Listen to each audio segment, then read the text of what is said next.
तो 8 अगस्त 2024 वो तारीख थी जब सरकार वक्फ संशोधन बिल लेकर आई थी, जिसको लेकर बाद में इस बिल को जेपीसी के पास भेज दिया गया और जेपीसी ने लंबा मंथन करने के बाद जब रिपोर्ट तैयार की तो फिर केंद्रीय कैबिनेट से मंजूरी के बाद आज वो घड़ी आई जब जेपीसी की रिपोर्ट के बाद ये बिल जो है वो अब सदन के सामने आने वाला है।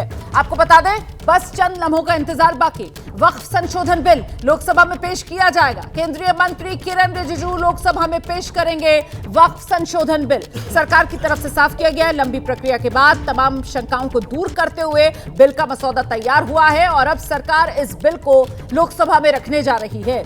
सरकार के सहयोगी सभी मजबूती से सरकार के साथ खड़े हुए नजर आ रहे हैं। नंबर्स के लिहाज से सरकार के सामने कोई दिक्कत है नहीं, लेकिन विपक्ष जो है कहीं ना कहीं मुस्लिम समुदाय के नाम की दुहाई देकर जोरदार तरीके से इस बिल का विरोध करते हुए कि ये बिल जो है वो दरअसल देश के संविधान पर हमला है। और इस सब के बीच ये तस्वीरें देखना भी जरूरी हो जाता है। देखिए किस तरीके से बिल को लेकर जश्न मनाया जा रहा है। ये मुस्लिम समाज के लोग हैं, सड़कों पर उतरे हैं, कहीं सरकार को धन्यवाद दिया जा रहा है, कहीं मिठाइयां बांटी जा रही हैं, कहीं खीर खिलाई जा रही है, आतिशबाजी हो रही है। महिलाएं भी इस जश्न का हिस्सा हैं और बिल के समर्थन में देखिए किस तरीके से लोग झूम रहे हैं, क्योंकि कहीं ना कहीं लोगों को यह लग रहा है, मुस्लिम समाज से जुड़े हुए लोग, कि जो गरीब पिछड़े पसमानदा मुसलमान हैं उनके हक में यह सरकार का कदम साबित होगा। और इस समय लोकसभा की कार्रवाई जो आगे बढ़ रही है, जरा सुन लेते हैं। नहीं, पहले मैं आपको सुनाती हूँ। सांसद हैं बीजेपी के रवि किशन, वो क्या कह रहे हैं? रवि किशन के साथ मुझे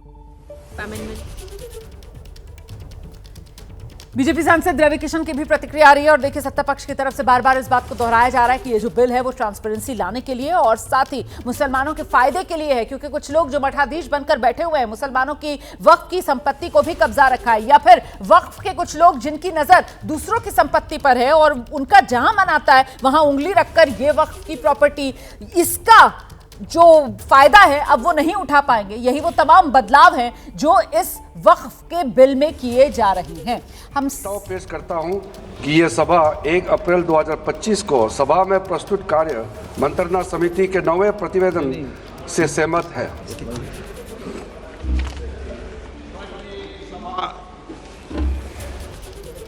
1 अप्रैल 2025 को सभा में प्रस्तुत कार्य मंत्रणा समिति के 90 प्रतिवेदन से सहमत है।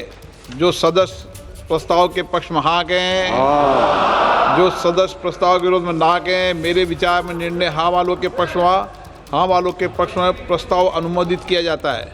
ये बिजनेस एडवाइजरी कमेटी है, ठीक है ना। माननीय सदस्य जिन्हें आज नियम 377 के अधीन मामले उठाने की अनुमति दी है, वे व्यक्तिगत रूप से अपना अनुमोदित पाठ सभा पटल पर प्रस्तुत कर सकते हैं। आइटम नंबर 11, माननीय मंत्री पंकज चौधरी जी। अध्यक्ष महोदय, मैं अपने वरिष्ठ सहयोगी श्रीमती निर्मला सीतारमण जी की ओर से प्रस्ताव करता हूं कि आज की संशोधित कार्यसूची में मत संख्या 11 में वर्णित बैंककारी विधियां संशोधन विधेयक 2024 में राज्यसभा द्वारा किए गए संशोधन पर विचार किया जाए। प्रश्न 1।